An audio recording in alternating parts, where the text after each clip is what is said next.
So a group of our guys went up the ridge, climbing at night up the rocks, and got to the top and overpowered the Germans and took over that position. That helped to clear one avenue going in. And then our job was to clear some of the other flanking mountains that were adjacent to them. And I can remember then they started bringing up other units, so we became more than just a squad, larger group. And I remember the night when we made the main push, heading up to take the ridges over the valley, and that was kind of an interesting, kind of a tough assignment. Well, it had to be tough, I imagine, being on the low end of the fight, trying to work your way up. We had to work our way up through, and it's tree covered as well as rock, a lot of heavy rock in there. And I remember when we finally got to the top of this one ridge, or very close to the top of it, it sort of leveled out, and the daylight was just coming on, and here was a haystack. I mean, you know, that time of winter and no animals around, I mean, it didn't look right for the haystack to be there. It wasn't.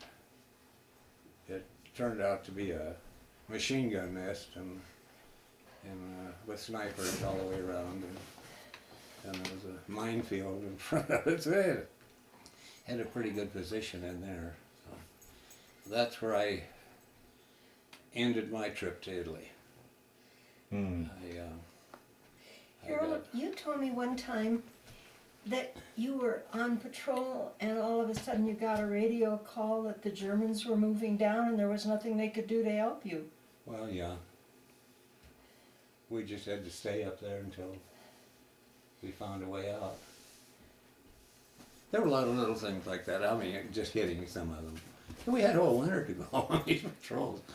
So anyway, on that one where I got into that, it was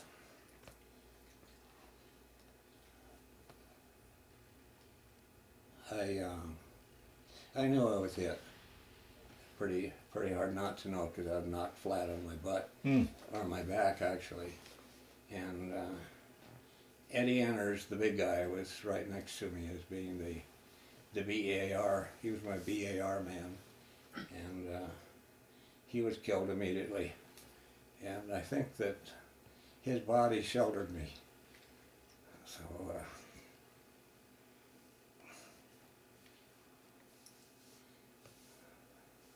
anyway, I was in a position where I could see where the positions were that were left that we hadn't taken out, and so I don't know who took over the squad, but we were able to get the squad in position where they could take the area out and then moved on. But that left a funny situation that I knew that I'd been hit pretty good. Where did you get hit? Through the arm. Okay. And I knew I was bleeding pretty good in there, but had this winter jacket, which acted very nice as a sponge, you know. So even though you got quite a bit of blood coming out, it would sponge up, and I think probably that was a very good situation. But we could see down below us, way down the mountain, way down almost to the valley, there were guys with stretchers picking up wounded, actually picking up some of the Germans, which I did not think was too good an idea, but I tried to signal them to come up, and they would not come up. They just let us go. So it's, you know, you make a decision. I mean, you stay up there and wait till all the blood drains out, or you try to get down. So I rounded up a couple of guys that were still alive, and took them down the mountain, went down through a minefield, got down, and that's where we ran into the all of the newsreel guys and all the rest of it were down below the mountain. And so that, you heard that part of the story. Were you in a lot of pain? You Or- don't know. or are you running on adrenaline, I or- think I was probably full of adrenaline Yeah. and pretty well shocked. It was kind of an interesting story about that. And again, my luck was tremendous. Very lucky person my whole life. And I don't know how I got the word back, but somebody got word back to me in the hospital that they had picked up my rifle from that encounter. And it's the only M1 rifle that I've ever seen that had a curled stock. The wood in it was beautifully curled. And what had happened, of course, you go in, you know, in a firing position, either with grenades or firing, you're up here. And why that bullet that went through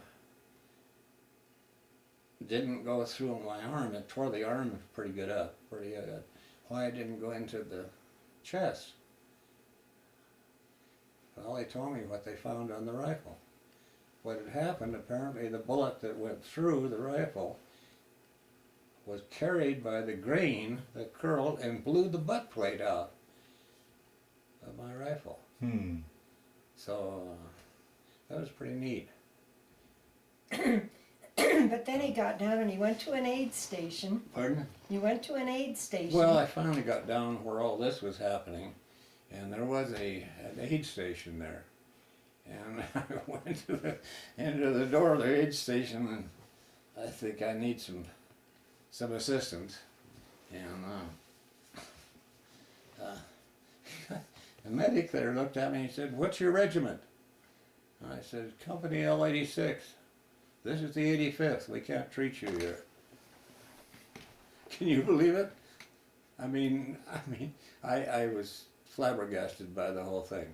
Particularly after sitting on top of the hill and watching them taking care of German. Took care of Germans. Actually, one of them I took off the stretcher. So anyway, they said they couldn't take care of me.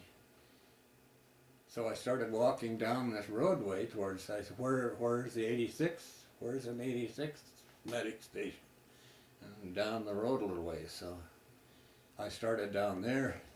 I got as far as an army jeep. I don't know whether it was a general or what the hell.